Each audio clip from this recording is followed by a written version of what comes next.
Merhaba arkadaşlar. Kitap yurdundan gelen kargoyu açacağım.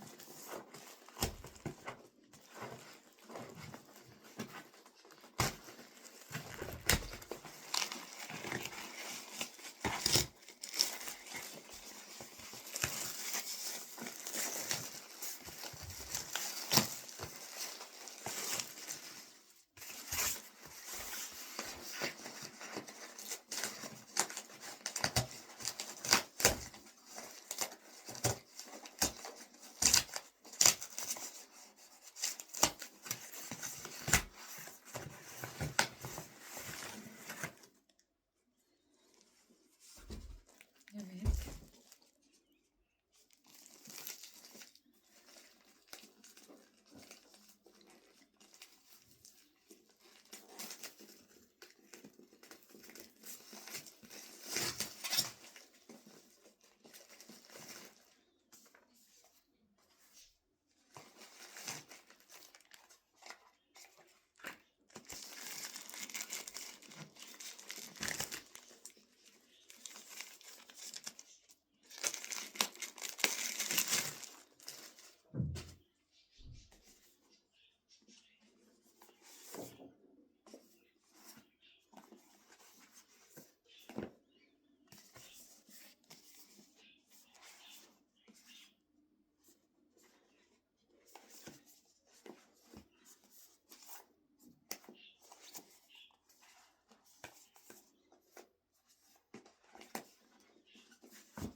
Bunlar.